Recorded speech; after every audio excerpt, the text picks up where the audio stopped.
Supreme ಕೋರ್ಟ್ಗೆ ಸಂಬಂಧಿಸಿದ ಲೇಖನಗಳ ಒಂದು ನೋಟ.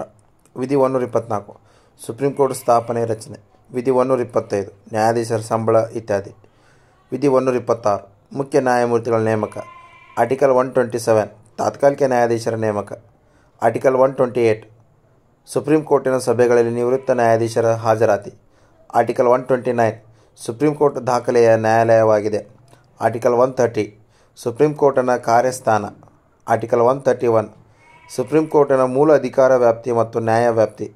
ಆರ್ಟಿಕಲ್ 131A ಕೇಂದ್ರ ಕಾನೂನುಗಳ ಸಂವಿಧಾನಿಕ ಸಿಂಧುತ್ವಕ್ಕೆ ಸಂಬಂಧಿಸಿದ ಪ್ರಶ್ನೆಗಳಿಗೆ ಸಂಬಂಧಿಸಿದಂತೆ ಸುಪ್ರೀಂ ಕೋರ್ಟಿನ ವಿಶೇಷ ನ್ಯಾಯವ್ಯಾಪ್ತಿ ರದ್ದುಪಡಿಸಲಾಗಿದೆ. ಆರ್ಟಿಕಲ್ 132 ಕೆಲವು ಪ್ರಕರಣಗಳಲ್ಲಿ ಹೈಕೋರ್ಟ್ಗಳಿಂದ ಬರುವ ಅಪೀಲುಗಳ ವಿರುದ್ಧ ಸರ್ವೋಚ್ಚ ನ್ಯಾಯಾಲಯದ ಅಪೀಲು ಅಧಿಕಾರ ವ್ಯಾಪ್ತಿ.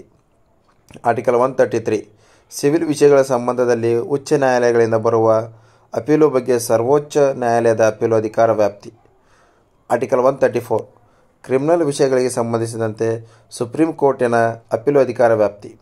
ಆರ್ಟಿಕಲ್ 134A ಅನುಚ್ಛೇದದ ಮೇರೆಗೆ ಉಚ್ಚ ನ್ಯಾಯಾಲಯವು ಪ್ರಮಾಣೀಕರಿಸಿದರೆ ಅಂಥ ತೀರ್ಪಿನ ಡಿಕ್ರಿಯ ಅಥವಾ ಅಂತಿಮ ಆದೇಶದ ವಿರುದ್ಧ ಸರ್ವೋಚ್ಚ ನ್ಯಾಯಾಲಯದಲ್ಲಿ ಅಪೀಲು ಹೂಡಲು ಅವಕಾಶ ಇರತಕ್ಕದ್ದು.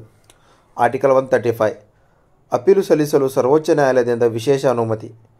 ಆರ್ಟಿಕಲ್ 136 ಅಸ್ತಿತ್ವದಲ್ಲಿರುವ ಕಾನೂನಿನ ಮೇರೆಗೆ ಫೆಡರಲ್ ನ್ಯಾಯಾಲಯದ ಅಧಿಕಾರ ವ್ಯಾಪ್ತಿಯನ್ನು ಮತ್ತು ಅಧಿಕಾರಿಗಳನ್ನು ಸರ್ವೋಚ್ಚ ನ್ಯಾಯಾಲಯವು ಚಲಾಯಿಸುವುದು. ಆರ್ಟಿಕಲ್ 137 ಸುಪ್ರೀಂ ಕೋರ್ಟಿನ ತೀರ್ಪುಗಳು ಅಥವಾ ಆದೇಶಗಳ ಪರಿಶೀಲನೆ. ಆರ್ಟಿಕಲ್ 138 ಸುಪ್ರೀಂ ಕೋರ್ಟಿನ ನ್ಯಾಯ ವ್ಯಾಪ್ತಿಯ ವಿಸ್ತರಣೆ.